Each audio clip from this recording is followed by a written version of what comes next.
Vinyl Community, Jeff here, jumping on another contest. This one just dropped. I saw people entering it. I thought, I'm going to jump on board this one too. At first I thought this may take some time to think about, but then I found out not so much. This is for Aaron Muta Alamere.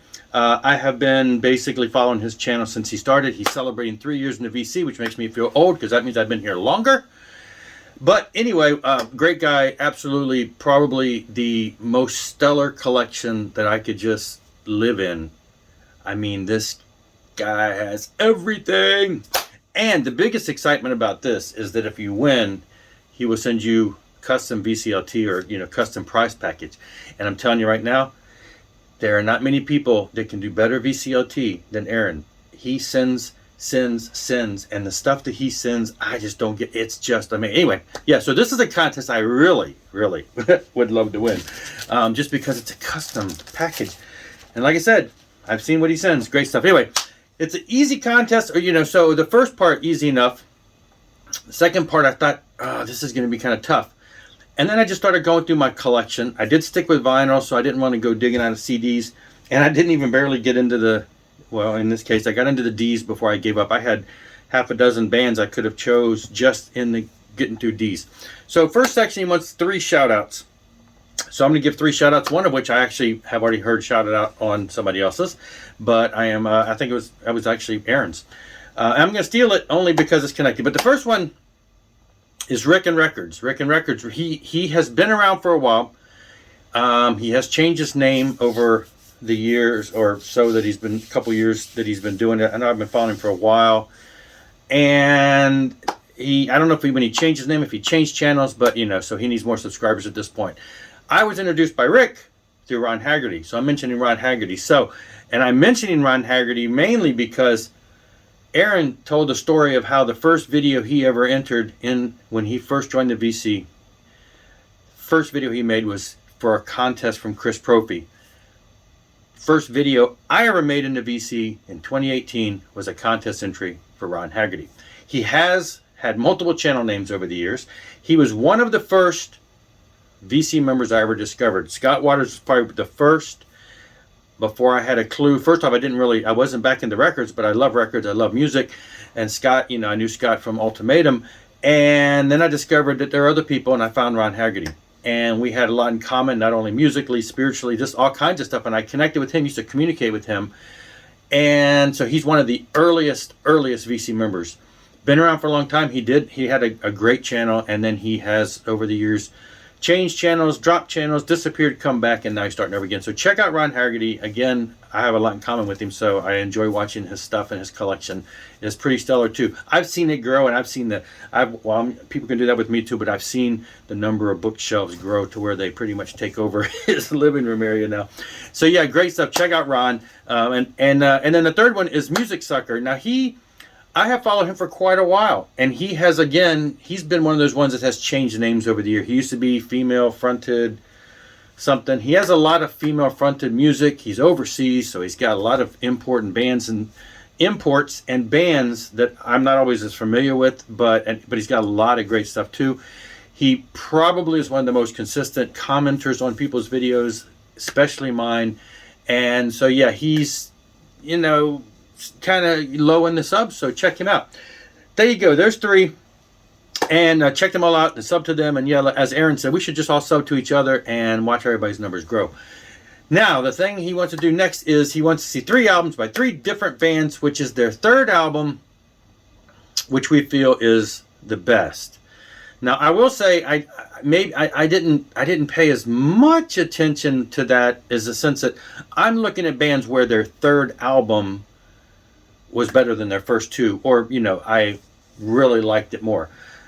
That's not to say that I didn't really strain my brain to say maybe their 5th album is actually my favorite. It was kind of like so. I was looking at bands and said, yeah, first album was great, second album was great, 3rd album is just one of my favorites, one of the absolute favorites. So that's where we're going with this.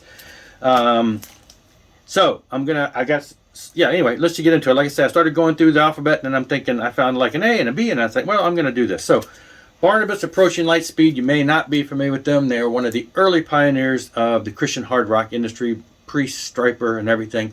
They had 2 albums out on Tunesmith out of Canada. They did come out later with the American equivalent release with different covers.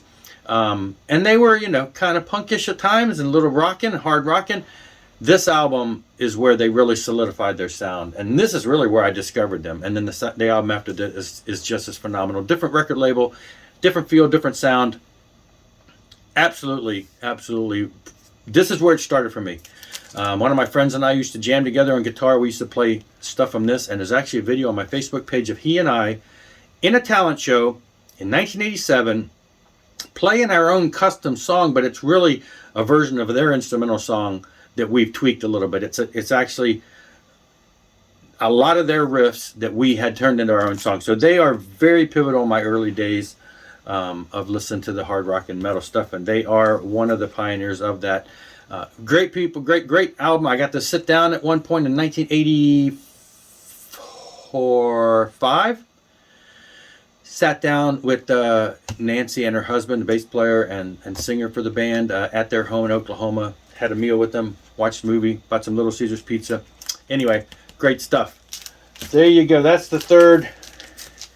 And then here we go. This one was a tough one, only because their subsequent releases they just keep getting better. And every album has songs that are my favorites, and so it's really hard to rank them. But this is going to break down by Collective Soul. Their first album, just love.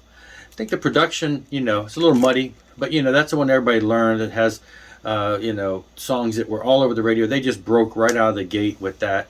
And our band still to this day tinkers with, you know, people play songs from that album. Then the second album, now I love the second album, but I paid less attention to them until this album. But I heard the first album, I liked it.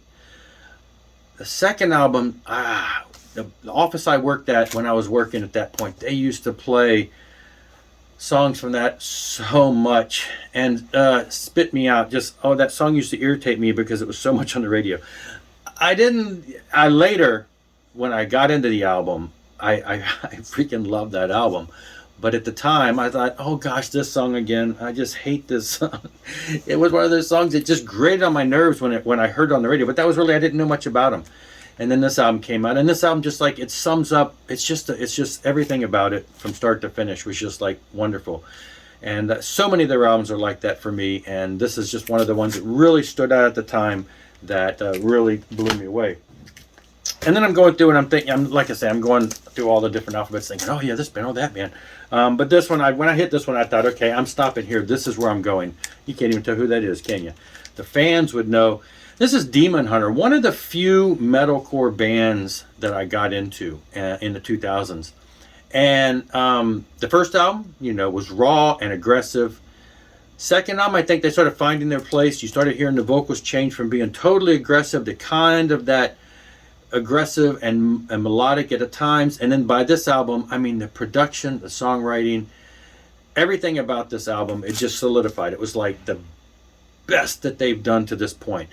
The band I was playing in at the time that this came out, we played a cover of Not I, and so obviously I had to really learn that. I used to love playing that song.